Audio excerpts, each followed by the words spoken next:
Halo, Assalamualaikum warahmatullahi wabarakatuh.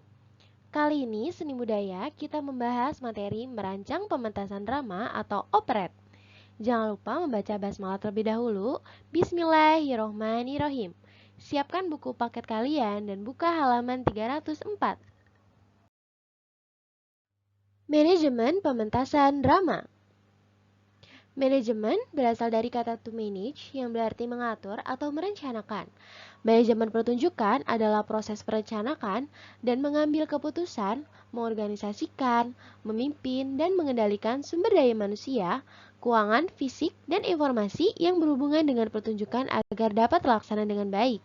Untuk itu, dalam proses merencanakan pementasan drama, kita perlu tahu dulu nih, cara manajemen pementasan drama. Selanjutnya ada fungsi manajemen pementasan drama. Yang pertama itu ada perencanaan. Pastinya nih dalam kita mewujudkan pementasan drama, kita harus punya rencana dulu. Tujuan, apapun yang kita lakukan pastinya punya tujuan. Tujuan itu untuk apa? Tujuan ini adalah untuk goals kita, apa yang ingin kita capai dalam membuat pementasan drama. Sudah kita rencanakan nih, yaitu pengorganisasian. Istilahnya itu membagi anggota-anggota itu ke beberapa kelompok atau ke dalam masing-masing panitia. Misal, kamu nih mau jadi panitia penata panggung. Oke, berarti kamu ngurusin panggung. Terus teman kamu sukanya rias, berarti dia jadi penata rias. Itu pengorganisasian. Lalu yang ketiga, ada yang namanya pengarahan. Nah, karena penata panggung, otomatis arahannya berarti menuju panggung. Kalau penata rias, berarti berhubungan dengan merias pemain agar sesuai dengan karakter. Jadi fungsi manajemen pementasan drama ini saling terkait, yaitu ada perencanaan, pengorganisasian, dan pengarahan. Lalu ada pembagian tugas dan wewenang produksi seni. Di sini terbagi menjadi dua, ada yang namanya tim produksi dan tim artistik. Yang pertama ada tim produksi, yaitu tim yang bertugas mengelola pertunjukan dari proses produksi hingga pertunjukan berlangsung. Tim produksi terdiri dari pemimpin produksi, yang bertugas mengorganisir pementasan suatu seni pertunjukan, yang bertanggung jawab secara keseluruhan atas pelaksanaan dan keberhasilan produksi seni dipergelarkan. Lalu ada sekretaris, yang bertanggung jawab dalam membukukan, mencatat semua kegiatan yang berhubungan dengan produksi seni pertunjukan. Lalu ada bendahara, yang bertanggung jawab terhadap semua hal yang berhubungan dengan keuangan.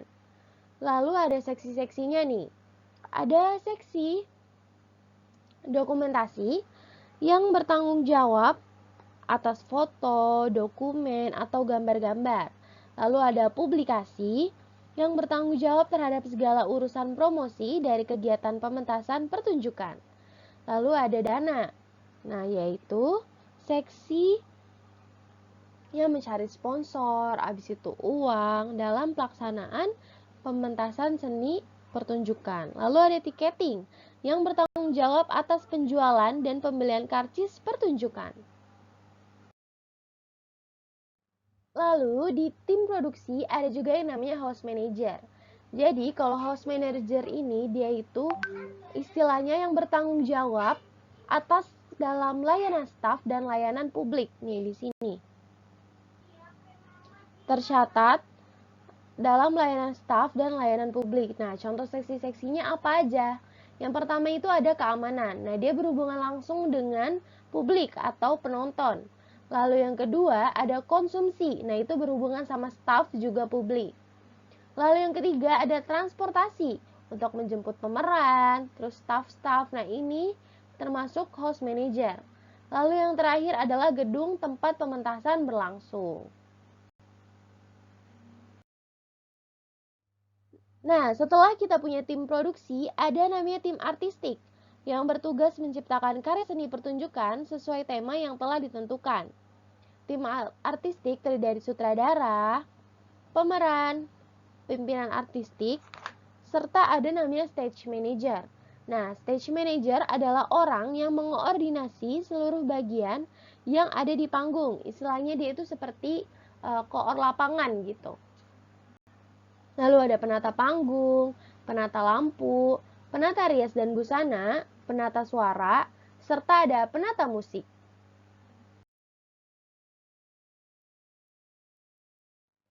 Nah, selanjutnya kita masuk ke bab 16 tentang pementasan drama musikal atau operet.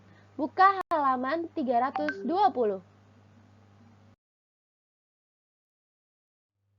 Nah, dalam pementasan drama ada namanya unsur pementasan drama. Yang pastinya ada naskah lakon. Nah, naskah lakon ini adalah bentuk tertulis dari cerita drama yang akan divisualisasikan ke dalam pementasan drama. Lalu yang kedua, kita perlu yang namanya sutradara pastinya. Yang ketiga, pemain. Yang keempat, penonton. Serta tata artistik. Sebelumnya kita udah ngebahas tentang tim artistik. Nah, di sini tata artistik ada tata pentas, penata rias, penata kostum, tata cahaya, dan tata musik. Nah, selanjutnya kita akan membahas tentang tugas sutradara. Sutradara ini adalah pemeran penting dalam satu pementasan drama. Yang pertama ada mengadakan atau memilih naskah. Misalnya, ada penulis naskah nih, ada penulis naskah 1, 2, sampai 3. Nah, sutradara ini memilih mana naskah yang baik yang akan dia pentaskan dalam drama. Lalu, yang kedua memilih pemain dan tim artistik. Memilih pemain biasanya disebut juga dengan casting, ya kan? Lalu tim artistik kayak tata panggungnya siapa, penata riasnya siapa, penata kostumnya siapa, itu dipilih juga oleh sutradara. Lalu menjalin kerjasama dan berkoordinasi dengan tim artistik dan non-artistik. Selanjutnya, menafsir naskah dalam bedah naskah bersama pemain. Lalu melatih pemain agar bisa berperan secara optimal. Dan yang terakhir, mempersatukan seluruh kekuatan komponen pementasan drama. Jadi tugas sutradara ini sangat penting. Pementasan drama, sukses atau baik atau enggaknya itu tergantung sama sutradaranya. Apabila sutradaranya mengelola pemain dan tim artisnya dengan baik, maka suatu pementasan drama itu bakal terbilang baik dan bagus. Seperti itu. Selanjutnya, ada langkah-langkah pementasan drama. Yang pertama, mengelola pementasan. Lalu yang kedua, rapat koordinasi. Tadi udah kepilih nih panitianya, ada panitia bendahara, sekretaris, pemain, sutradara. Nah, itu dirapatkan tugas-tugasnya.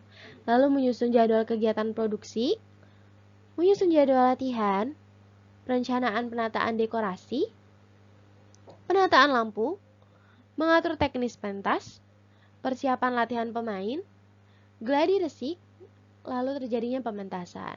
Jadi gladi resik ini adalah H-1 percobaan sebelum pementasan itu benar-benar dimulai. Gitu. Jadi gladi resik itu istilahnya kalian tampil, benar-benar tampil, tapi di H-1. Jadi biar tahu di hari H itu mana yang kurang, terus mana yang bisa dibetulkan itu di gladi resik. Nah, tadi dalam pementasan drama, dalam langkah-langkahnya ada yang termasuk persiapan latihan pemain. Terbagi menjadi 3, yang pertama itu ada fase learning. Yang satu itu ada tahap reading, jadi semua pemain itu membaca dialognya masing-masing tanpa gerakan, hanya berkumpul, cuma baca aja. Lalu yang kedua latihan lagu, karena ini drama musikal, jadi pastinya di latihan lagu, latihan koreografi, baru yang keempat digabung, menyanyi dan koreografi. Lalu yang kedua ada fase staging. Yang ada 2 bagian, ada staging adegan sama staging lagu. Nah, staging adegan berisi yang namanya blocking. Jadi blocking ini adalah penempatan pemain, karena bisa aja pemain itu ada yang menghadap belakang penonton. Nah, blocking ini tuh diatur. Pemain itu harus menghadap kiri kah, ke kanan kah, agar penonton itu bisa lihat dengan jelas seorang pemeran.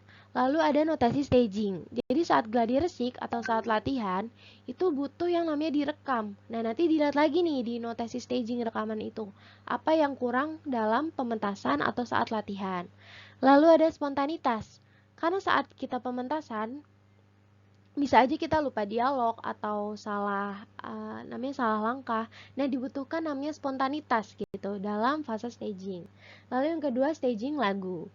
Nah, yang terakhir ada fase integrating yang berisi run through, adalah latihan seluruh materi pertunjukan dari awal hingga akhir.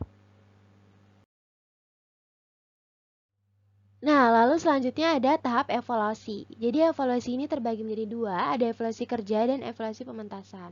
Evaluasi kerja adalah evaluasi yang dilakukan setelah pementasan selesai. Jadi kan tadi terbagi-bagi tuh ada jadi bendahara, sekretaris, seksi-seksi. Nah, itu membuat laporan dalam bentuk yang namanya laporan pertanggungjawaban. Nah, kalau evaluasi pementasan, saat pemeran atau tata panggung, tata artistik sudah selesai nih pementasannya, kita lihat kekurangan sama kelebihan saat pementasan itu terjadi. Nah, kalau misalnya kelebihan itu bisa dipakai untuk membuat pementasan selanjutnya. Nah, kekurangannya itu bisa ditutupi. Makanya kita butuh yang namanya evaluasi.